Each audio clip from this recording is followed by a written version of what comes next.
What's going on, everyone? Wanted to make this little clip for you guys before we start the video. I just wanted to say thank you very much for watching, guys. I really appreciate that. It means a lot. I just wanted to talk about the subject of the video. So obviously you can tell that this is the worst knife that I've bought and have in my collection.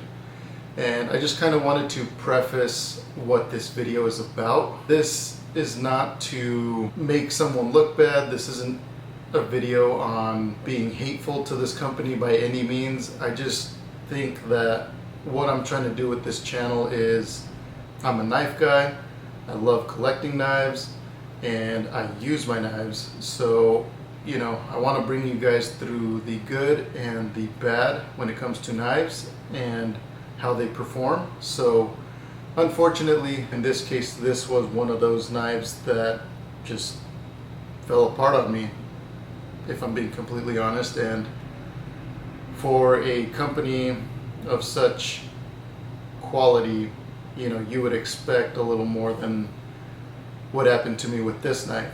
So for me personally, $300 is not cheap.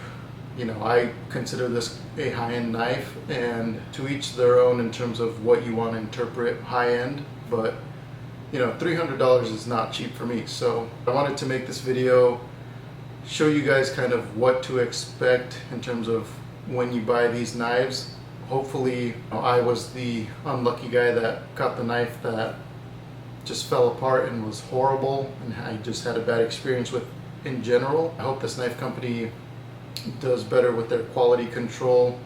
I've actually had a few other knives that I've had issues with from this manufacturer.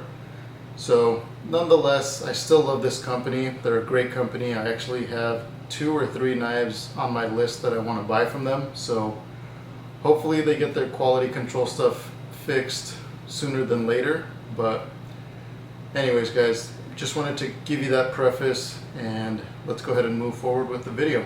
All right, folks, so the knife in question is the Benchmade 9400 Auto. This guy came out a couple years ago, and when I first saw it, I loved it. This knife checked off all the boxes for me in terms of what I look for in a knife. This thing comes with a reverse tanto blade, which I don't have in my collection.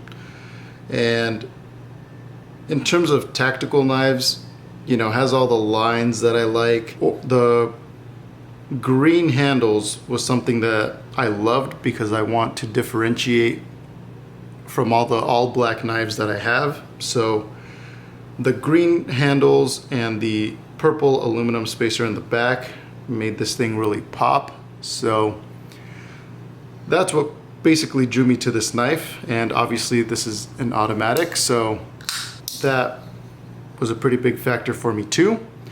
So real quick, I do want to say a quick disclaimer though. Make sure to check your local laws. I live in a state where automatics are accepted, so make sure to check that before you look further into purchasing this knife. So the issues that came up with this knife all started from me accidentally dropping it maybe 2-3 feet. I was playing with this knife in my car. I put it on my lap. I went to park my car, completely forgot it was on my lap, jumped out of the car. This thing flew like 3-4 feet across the parking lot, and it had some black marks on here. They're off now. I'll see if I can put a video of it. But this thing was kind of beat up from that first drop, and right away I noticed blade play in the knife. Guys, I've recorded this video 4 or 5 times now, so it's not going to have the same issues that I'm talking about because I've tightened this screw and a couple other screws. But when I first dropped it, I noticed blade play, and then, you know, typically with blade play, what I do is I tighten that screw and it goes away. But in this case, I tightened it and I started EDCing it, and after a while this thing started backing out on me again, and I got even worse blade play, and now I even have front and back blade play. So I'll try and get close to the video, see if you guys can hear it.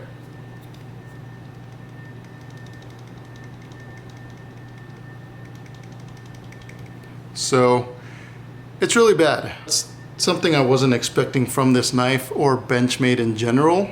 So that's pretty frustrating. And after I dropped it, I also noticed this screw down here was also backing out. And then I also noticed that this screw right here and the blade stop that it holds, this was spinning freely and this screw was backing out too. So after that, I just said, I'm gonna take all three of these screws out and see if they have Loctite. I had noticed that there was no Loctite on any of the screws. And I emailed customer service, Benchmade customer service, and after about 4 or 5 weeks, they finally got back to me and said that no, they're not supposed to have any Loctite. You can put Loctite on it, and that should hopefully fix it. If it doesn't, fill out this form and we'll fix it for you.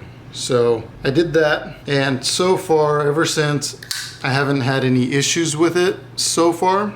There is still blade play to the left and right, or side to side, and there's a lot of blade play front to back, forward and back. So I'm most likely just gonna have to send this in. So the thing that frustrates me about Benchmade's warranty is that you can send it in directly to them, but they cannot directly send it back to you. So you have to find a Benchmade authorized dealer close to you that they can send it back to in order to send back your knife once it's been repaired.